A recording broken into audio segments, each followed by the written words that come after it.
Hello guys, welcome back to the my channel प्यार वाली आहाना। तो प्रीवियस पार्ट में हमने सुना था कि दीक्षा जो होती है वो प्रज्ञा के साथ जाके शॉपिंग करके आती है, क्योंकि प्रज्ञा ने उसको बोला था कि क्या यार तुम हनीमून पे भी ये साड़ी और सूट पहनोगी। वैसे दीक्षा को साड़ी एंड सूट पसंद था, बट क्योंकि प्रज्ञा का थोड़ा सा स्टाइल चेंज था, उसको इंडियन इंडियन जगह पे ही पसंद था, कहीं आउट ऑफ जगह पे कुछ वेस्टर्न पसंद था, जैसा कि प्रज्ञा का स्टाइल ही था। तो वो दीक्षा को भी कुछ शॉपिंग के लिए अच्छे अच्छे कपड़े दिलवाती है। मोस्टली वो सारे अपनी चॉइस के ही दिलवाती है। हाँ, दीक्षा को भी सारे पसंद आए थे, बस वो थोड़े से शॉर्ट एंड किसी का नेक खुला हुआ था या किसी का बैक कुछ अजीब था। बट दीक्षा सारे के सारे कपड़े ले लेती है, एक मना करती है बट प्रज्ञा उसको भी ले ही लेती है। एंड देन उसके बाद लिटरली ये लोग आते हैं, सो जाते हैं। अब इसके आगे दीक्षा जब पैकिंग कर रही होती है तो वो पहले तो एक कपड़ा रखती है, देन फिर दूसरा कपड़ा रखती है और तीसरा कपड़ा रखती है। और जब वो चौथा कपड़ा रख रही होती है तो वो एक्चुअली प्रज्ञा का होता है, तो वो उसको अपने सीने से लगाती है और बोलती है, क्या हम सच ही में हनीमून पे जा रहे हैं? मुझे तो बिलीव नहीं हो रहा कि मैं आपके साथ यानी कि अपनी वाइफ के साथ हनीमून पे जा रही हूँ, वो भी पेरिस। ये तो मैंने कभी सपने में भी नहीं सोचा था। हाँ, मुझे शुरू से ऑफ कोर्स, जैसा कि सबको पता है कि मुझे अपनी ड्रीमी वाइफ चाहिए थी कि जो कि बहुत अमीर हो, और आप हो भी। बट मैं हनीमून पे पेरिस जाऊँगी, ओह गॉड। वो भी इतने सारे दिन के लिए आपके साथ। कैसे कंट्रोल करेगी दीक्षा? तू खुद को कैसे कंट्रोल करेगी? बट अब मुझे लगता है कि अब कंट्रोल करने की ज़रूरत नहीं है। हनीमून पे कंट्रोल की क्या ज़रूरत है? दीक्षा बोलती है, भूल मत, फिर से तुझे दर्द देगी वो, और कुछ नहीं। दीक्षा कहती है, अब जिसको दिल दो वो दर्द देने का भी तो हक रखता है ना। ठीक है, दे लेंगी। अब शायद हनीमून पे जाके सब ठीक हो जाए हमारे बीच में। मे बी वो भी चेंज हो जाए, मे बी मैं उनको पसंद आने लगूँ, मे बी कुछ भी हो सकता है ना। अब लिटरली वो वहाँ पे लिटरली सारे कपड़े जो कल लेके आए थे, जो बाकी के प्रज्ञा के थे, खुद के भी कुछ इंडियन, सारे रख लेती है। अब फिर उसकी बारी आती है, ऑफ कोर्स, जो कि उसने शादी से पहले के कुछ खरीदे हुए थे ड्रेसेस, वो उसने नहीं दिखाए थे एक्चुअली, क्योंकि वो उसने कवर्ड में नहीं रखे थे, वो उसने अपने बैग में ही रखे हुए, मतलब जो सूटकेस था उसमें ही रखे छोड़ दिए थे। अब लिटरली वो उसमें से निकालती है और बोलती है कि वैसे तो आपने अच्छी ड्रेसेस दिलवाई है, बट मेरी भी कोई बुरी नहीं है। और लिटरली उसमें से बहुत प्यारी प्यारी ड्रेसेस निकालती है वो, और निकालने के बाद वो बैग में पैक कर देती है। और एक प्यारी सी स्माइल और ब्लश था उसके फेस पे। ऑफ कोर्स यार, ये हनीमून टाइम है, ऐसे कैसे ना ब्लश आए कपल्स पे। मेरे को तो बोलते में ब्लशिंग हो रही है, आपको सुनते में ब्लशिंग हो सकती है, तो फिर उनको जाते में क्यों नहीं होगी यार? धन क्या था, लिटरली सारी पैकिंग हो जाती है। अराउंड 2 आवर्स लगते हैं दीक्षा को पूरा पैक करने पे।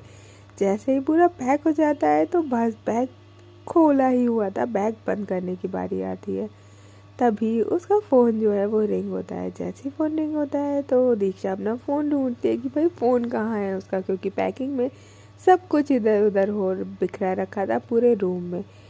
ढूंढती है, जैसे मिलता है तो वो देखती है तो और किसी का नहीं, भाई उसकी वाइफ का कॉल था। तो वो कॉल पे करती है और स्पीकर पे ही डालती है और बोलती है, बोलिए। प्रज्ञा बोलती है, पैकिंग हो गया? दीक्षा बोलती है, हाँ ऑलमोस्ट डन। देख प्रज्ञा कहती है, ठीक है, कुछ और तो नहीं लाना आपके लिए? दीक्षा बोलती है, ऐसा तो कुछ भी नहीं है, कल तो शॉपिंग कर ही लिया था, आई डोंट थिंक सो कुछ बचा है। प्रज्ञा कहती है कि अरे मेरा वो मतलब नहीं था, कल स्लीपर्स वगैरह नहीं लिए थे, वो सब कुछ तो है ना? दीक्षा कहती है कि हाँ वो सब तो है, डोंट वरी। तो प्रज्ञा कहती है, और कुछ? दीक्षा बोलती है कि नहीं। तो प्रज्ञा बोलती है, ठीक है फिर आप एक्चुअली इवनिंग में रेडी ही रहना, मैं आऊँगी तो फिर चली जाऊँगी। दीक्षा बोलती है आप तो कह रहे थे कि आप आफ्टरनून में आने वाले हो। तो प्रज्ञा बोलती है वो एक्चुअली जो मीटिंग थी ना वो एक्चुअली पोस्टपोन हो नहीं पाई, तो दैट्स वाई फिर मैंने लंच के बाद ही रख दी है, तो वो करके ही फिर मैं आ जाऊँगी। दीक्षा बोलती है अगर कोई प्रॉब्लम है तो फिर मैं आ जाऊँ। प्रज्ञा बोलती है नहीं, आई कैन मैनेज, आप घर पे देख लीजिए। मम्मी भी बोल रही थी कुछ स्नैक्स वगैरह की, तो आप उनकी हेल्प कर दीजिए, बाकी मैं यहाँ मैनेज कर लूँगी। दीक्षा बोलती है वो हो जाएगा, अगर आपको कोई प्रॉब्लम हो तो मैं आ सकती हूँ। प्रज्ञा बोलती है कि कोई प्रॉब्लम नहीं है, कोई भी प्रॉब्लम नहीं है, ठीक है, और आप बस रेडी रहिएगा जब मैं आऊँ तो। दीक्षा बोलती है ओके ठीक है। अब लिटरली वो फ़ोन रख देती है। अब जैसे ही फ़ोन रखती है दीक्षा बोलती है वैसे तो स्वीट है पर अकड़ू भी तो है ना, बट क्या है अब जैसे भी है तो मेरी वाइफ ही ना। दीक्षा अब तू एडजस्ट कर ही ले, अब जैसे भी है तो तेरी वाइफ ही ना, और अपनी वाइफ से ज़्यादा दूर तक दूर रहना अच्छी बात नहीं है। अब तो बिल्कुल भी नहीं, वो तुझे आके पेरिस से घुमाने लेके जा रही है। अब पता और क्या चाहिए तुझे? इतनी अच्छी अकड़ू खड़ूस वॉशरूम में बंद करने वाली वाइफ मिली, और क्या चाहिए तुझे? लिटरली वो शुरू तो प्यार से करती है बट एंड ऑटोमेटिकली गुस्से में हो जाता है। दीक्षा फिर मिरर के सामने जाती है और बोलती है मेरी क्या गलती है, मेरी गलती क्या है? अब वो है ही ऐसी तो इसमें मेरी कोई गलती थोड़ी, मुझे प्यार आता है उन पे, आता है लिटरली बहुत प्यार आता है। कल देखना बस एक बार कहने पे जाके शॉपिंग करा रही है, आइसक्रीम लेके आ रही है, बट फिर दूसरे ही पल में ये वॉशरूम एंड ऑल पता नहीं क्या क्या। इनकी हरकतें ही ऐसी हैं कि पल भर में इन पे प्यार आ जाए और पल भर में गुस्सा। मैं क्या करूँ, बट जैसी भी है तो काफ़ी अच्छी। और देन उसके बाद वो नीचे चली जाती है क्योंकि लंच टाइम होने ही वाला था, अपनी मम्मी के पास, और बोलती है कि मम्मी कोई काम तो नहीं है? तो बोलती है कि कुछ नहीं, तुम लोगों के लिए स्नैक्स बनवा दिए हैं। वैसे तो प्रज्ञा मना कर रही थी और वो लेके जाने वाली भी नहीं है मुझे पता है, बट तुम तो समझदार हो ना तो ले जाना। दीक्षा बोलती है हाँ मुझे तो बहुत पसंद है। हाँ क्या क्या बनाया है? लिटरली बोल वहाँ देखने लगती है, बोलती है वाह ये तो मेरा फेवरेट है, और कुछ रह जाता है वो बनाने लगते हैं और देन उसके बाद लंच कर लेते हैं। अब पूरा लंच वगैरह हो जाता है तो प्रज्ञा जो होती है बोलती है कि प्रज्ञा तो ऑफिस में होती है, तो दीक्षा कहती है कि उन्होंने तो लंच किया नहीं होगा, क्या वो सुबह लंच लेके गई थी? तो बोलती है कि नहीं वो तो लंच लेके ही नहीं गई थी, उसने बोला था कि वो बाहर जल्दी आ जाएगी दैट्स वाई। तो बोलती है बाहर से कर लेगी। उसकी मम्मी बोलती है, दीक्षा बोलती है कि ठीक है। अब फिर ऊपर आ जाती है, थोड़ा सा रेस्ट करती है, बट रेस्ट कहाँ हो रहा था, बार बार वो साइड में रखी हुई प्रज्ञा की पिक देखे, एक वॉल पे प्यारी सी पिक जो प्रज्ञा की थी वो देखे, और साइड में नीचे जो बैग रखे हुए थे वो देखे, और कहीं ना कहीं मन ही मन मुस्काए कि हाय फाइनली मैं हनीमून पे जा रही हूँ, आपको सब कुछ फाइनली सब अच्छा हो जाएगा। एंड देन जैसे ही वॉच में 4 o'clock होता है वो जल्दी से रेडी होने लगती है। अब जब वो रेडी हो रही थी सिर्फ और सिर्फ एयरपोर्ट के लिए, यानी कि हनीमून पे निकलने के लिए, उसी में दीक्षा लिटरली 1 घंटे तक कपड़े चेंज करती है कि मैं क्या पहनूं, ये पहनूं, सूट पहनूं, साड़ी पहनूं, या कुछ वेस्टर्न पहनूं, या कुछ भी पहनूं। उसको लिटरली कुछ भी समझ नहीं आ रहा था। उसने पूरे बेड पे कपड़े कपड़े जो कि सारे के अलमीरा में थे, वो सारे के सारे कपड़े पहन पहन के बेड पे बिखेरे हुए थे। एंड देन लिटरली वो क्योंकि रूम में कोई नहीं था तो मिरर के सामने ही सारे चेंज कर करके देख रही थी। अब एट लास्ट जब उसको कुछ भी समझ नहीं आता, 1 घंटा हो जाता है, तो वो देखती है कि यार कुछ समझ क्यों नहीं आ रहा, मैं क्या पहनूं, और वो अपना सिर पकड़ के वो भी बेड पे ही बैठ जाती है। तभी बाहर से डोर नॉक होता है। जैसे ही नॉक होता है तो दीक्षा बोलती है कि ओपन ही है, आ जाइए। आप लिटरली जैसे ही ओपन हो वो आवाज़ सुनती है तो वो किसी और की नहीं, वो प्रज्ञा की थी। प्रज्ञा बोलती है आपको क्या हुआ? हाँ आप रेडी हो? ओ गॉड ये क्या है, रूम की हालत क्या कर रखी है? पैक करने के लिए बोला था कपड़े, आपने तो पूरे रूम में कपड़े कपड़े फैला रखे। दीक्षा बोलती है नहीं, वो मुझे समझ नहीं आ रहा, एयरपोर्ट पे क्या पहन के जाऊँ। प्रज्ञा बोलती है एयरपोर्ट पे क्या पहन के जाऊँ, नहीं हमें फ़्लाइट में जाना है तो ऑफ कोर्स कुछ भी जो कंफर्टेबल हो वो पहन लीजिए, ठीक है। कोई छोटा मोटा सफ़र नहीं है, काफ़ी लॉन्ग सफ़र है, आराम से 8 से 10 घंटे लग जाएंगे, हालत ख़राब हो जाएगी आपकी। तो दीक्षा बोलती है कि वही ना, मुझे नहीं समझ आ रहा मैं क्या पहनूं। प्रज्ञा बोलती है जो आपको कंफर्टेबल लगे वो पहन लीजिए। दीक्षा बोलती है मेरा फर्स्ट टाइम फ्लाइट में जाने का है, मैं फ़ोटो क्लिक करवाऊंगी तो ऑफ कोर्स मुझे अच्छे से जाना है ना। प्रज्ञा बोलती है तो ये वाली बात आप कल बोल देते मुझे कि फर्स्ट टाइम आपका फ़्लाइट का है, आपको पिक क्लिक करवाने, तो कल ही कुछ अच्छा सा खरीद लेते, सारे वेस्टर्न ड्रेसेस ही खरीदे थे। तो प्रज्ञा दीक्षा जो होती है बोलती है मुझे क्या पता था, मुझे लगा जो है वो चल जाएगा, बट इसमें से मुझे कुछ अच्छा नहीं लग रहा, देखो सारा मैंने निकाल के रखा है। लिटरली ये फर्स्ट टाइम जब दीक्षा एकदम बच्चों की तरह बिहेव कर रही थी, प्रज्ञा को बट अच्छा लगता है। प्रज्ञा बोलती है कि अच्छा कल के जो मेरे कपड़े थे वो आपने पैक कर दिए, तो बोलती है कि हाँ आपका तो सब पैक हो चुका है। तो बोलती है ठीक है आप मेरे ही ट्राउज़र एंड टी शर्ट पहन लीजिए। तो बोलती है मेरे ऊपर अच्छा लगेगा, तो बोलती है अरे आपके ऊपर सब अच्छा लगता है, पहन लीजिए। तो बोलती है पक्का, तो बोलती है तो फिर कोट सेट पहन लो, ऑफ कोर्स वो भी कंफर्टेबल होता है। तो दीक्षा बोलती है मेरे पास नहीं है। प्रज्ञा बोलती है ओ गॉड, ये मेरे रखे, मेरे पहन लीजिए। तो उसमें से प्रज्ञा आती है, अलमीरा खोलती है और बहुत सारे उसके जो कॉर्ड सेट थे जो दूसरी साइड में रखे हुए थे वो सारे निकालती है और बोलती है कि लीजिए जो अच्छा लगे वो पहन लीजिए, जो ट्रायल करना हो, और हमें 6 बजे निकलना है तो प्लीज़ थोड़ा जल्दी कर लीजिएगा। दीक्षा जो होती है बोलती है ओके, तो वो उसको लेके वॉशरूम में जाने लगती है। प्रज्ञा बोलती है रुकिए रुकिए, वॉशरूम में कहाँ जा रही हो। दीक्षा बोलती है तो कहाँ चाहिए, यहीं पे चेंज करूँ। प्रज्ञा बोलती है हाँ प्लीज़ ना, एक्चुअली वॉशरूम में मुझे शावर लेना है, मैं थोड़ा सा ठंडा फील करूँ, फ्रेश फील करूँ, दैन उसके बाद आप यहीं पे चेंज कर लीजिए, मैं शावर लेके आती हूँ।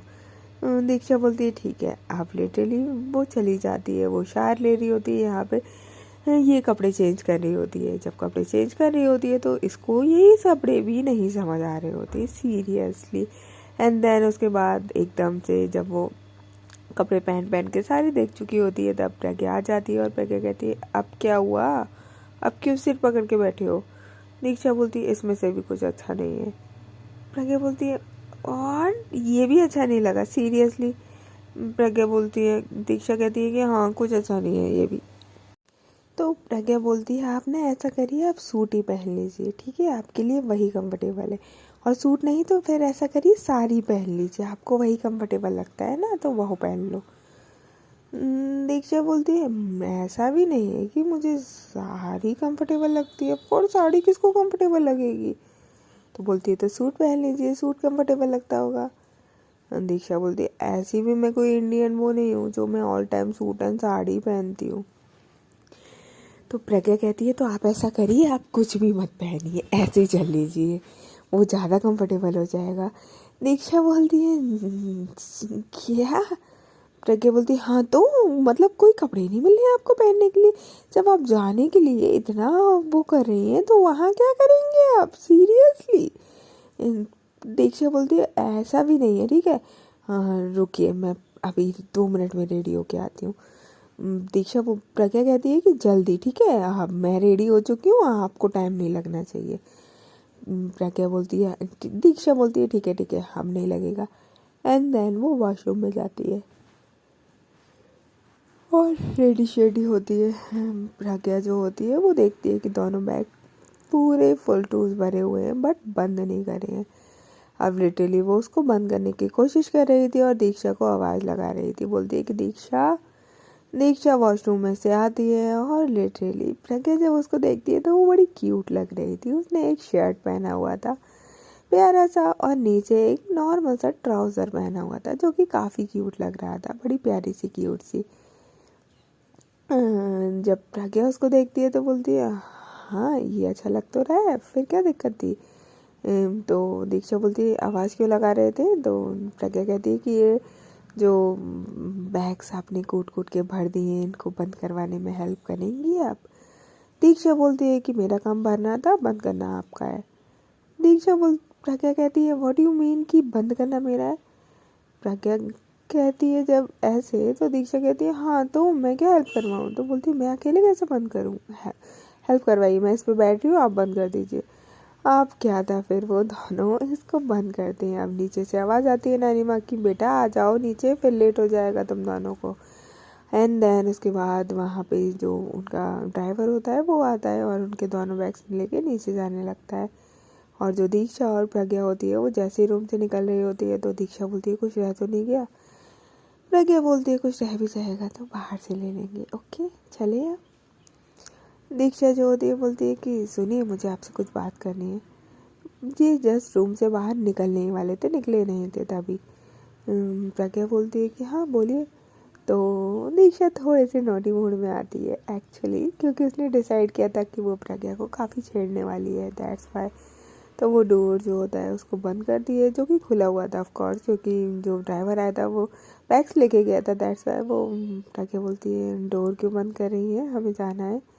दीक्षा बोलती है अरे मेरी बात तो सुनिए ना। प्रज्ञा बोलती है हाँ बोलिए। दीक्षा कहती है कि देखिए अब आप हनीमून पे जा रहे हैं तो प्लीज़ मुझसे लड़िएगा नहीं। प्रज्ञा कहती है पहली बात तो मैं नहीं लड़ती, ठीक है, वो आपका काम है। तो दीक्षा कहती है कि ठीक है मैं नहीं लड़ूंगी, बट फिर भी आप भी मत लड़िएगा। अगर मैं लड़ूं बस तो फिर आप चुप हो जाइएगा, ठीक है, मुझे मेरा हनीमून बिल्कुल ख़राब नहीं करवाना है। प्रज्ञा कहती है क्यों, हनीमून आप अकेले करने जा रही हैं? हनीमून पे आप दूसरे के साथ भी जाती हैं, कपल जाते हैं ना। तो दीक्षा बोलती है कि तभी तो आपको बोल रही हूँ ना, यू आर माई कपल ना, यू आर माई वाइफ ना, बड़ी प्यार से। और उसके चिक पे दो अपने हाथों को रखती है और बोलती है देखिए आपको मुझसे प्यार तो है नहीं, तो हनीमून पे कुछ हनी जैसा तो कुछ होगा नहीं, और मून होने नहीं दूंगी मैं। तो फिर घूमना फिरना ही होगा तो उसमें तो एंजॉय कर ही लीजिएगा।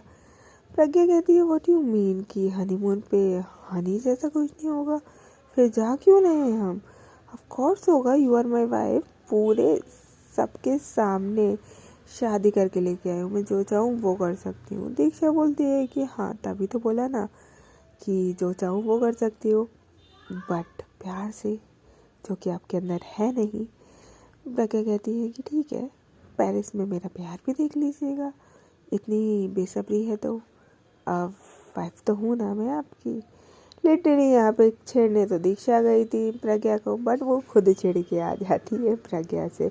एंड देन प्रज्ञा जो होती है डोर ओपन करती है और बोलती है चलिए मैम, चलना है हनीमून पे, जहाँ हनी भी होगा और मून भी, समझे? एंड देन जो दीक्षा होती है हाय बेचारी, वो तो खुद छेड़ रही थी, बट ये क्या वो खुद छिड़ गई। नीचे आते हैं दोनों, नानी माँ और माँ का आशीर्वाद लेते हैं। वो दोनों बहुत सारी दुआएं देते हैं, समझाते हैं और बोलते हैं कि टाइम से जाना, बिल्कुल कुछ भी खराब मत करना, बहुत सारा खाना रख दिया है खा लेना, और वहाँ पे झगड़ना मत, बहुत सारा एंजॉय करना, वीडियो कॉल कर लेना, फ़ोटोज़ क्लिक कर लेना। और बेटा शादी के टाइम पे तो वो फ़ोटोज़ प्री वेडिंग हुआ नहीं थी तो पोस्ट वेडिंग ही करवा लेना तुम अपना। जब दीक्षा ये सुनती है तो हाय उसके मन में लड्डू फूट जाते हैं, क्योंकि उसका भी ये बहुत प्यारा सा छोटा सा ड्रीम था। प्रज्ञा बोलती है कि डोंट वरी नानी माँ, मैंने सब कुछ इंतजाम करवा लिया है, ठीक है। अब जब दीक्षा ये सुनती है तो फिर उसको प्रज्ञा को देखती है और एक और स्माइल पास करती है। एंड देन लिटरली ये लोग वहाँ से ड्राइवर के साथ ही गाड़ी से फ्लाइट के लिए निकल जाते हैं, एयरपोर्ट के लिए निकल जाते हैं। जब ये लोग एयरपोर्ट के लिए निकल रहे होते हैं तो दीक्षा के मन में लड्डू तो फूट ही रहे थे, अब वो कैसे ना पूछे प्रज्ञा से। तो बोलती है कि क्या हमारा पोस्ट वेडिंग भी है वहाँ पे? तो प्रज्ञा बोलती है और क्या, और किस लिए आपको इतनी सारी ड्रेसेस दिलवाए हैं मैंने, साड़ी में एक आध फिक्स हो जाएगा, वैसे तो मोस्टली शादी वाले पे साड़ी में ही है, तो फिर सारे वेस्टर्न वाले अच्छे लगेंगे ना, दैट्स वाई। तो दीक्षा बोलती है फिर आपने मुझे बताया क्यों नहीं था? तो प्रज्ञा बोलती है सरप्राइज नाम की चीज़ होती है ना, अब वो तो नानी माँ ने ख़राब कर दी तो मैं कुछ नहीं कर सकती, बट होप सो आपको पिक्स एंड जगह पसंद आएगी। दीक्षा बोलती है ऑफ कोर्स आपने चूज़ करी है तो पसंद तो आएगी ना। प्रज्ञा बोलती है तो आगे आगे देखिए क्या क्या सरप्राइज और वो होते हैं। दीक्षा बोलती है सरप्राइज क्यों, ये तो हनीमून है ना। तो बोलती है हाँ तो हनीमून पर सरप्राइज नहीं दे सकते क्या। तो दीक्षा फिर बोलती है कि हाँ बट मैंने तो कुछ नहीं सोचा ऐसा। तो प्रज्ञा बोलती है कोई बात नहीं, सोचने के लिए मैं हूँ, बस आप कर लीजिएगा जो मैं कहूँ वो। दीक्षा बोलती है क्या मतलब आपका, आप क्या कहोगे करने के लिए। प्रज्ञा बोलती है क्या क्या कहूँगी, कुछ नहीं, ऑफ कोर्स थोड़ा सा प्यार करने के लिए और क्या। दीक्षा थोड़ा शाय फील करती है, बिल्कुल चुप हो जाती है, कुछ नहीं वो बोलती। लिटरली वो इतनी बड़बड़ करने वाली, उल्टा जवाब देने वाली, अब प्रज्ञा की बातों का बिल्कुल जवाब नहीं दे पाती, बिल्कुल साइलेंट हो जाती है। और जो प्रज्ञा होती है बोलती है क्या हुआ, बोलती मत क्यों हो गई, प्यार ही मांगा है और कुछ नहीं। दीक्षा बोलती है हाँ ठीक है।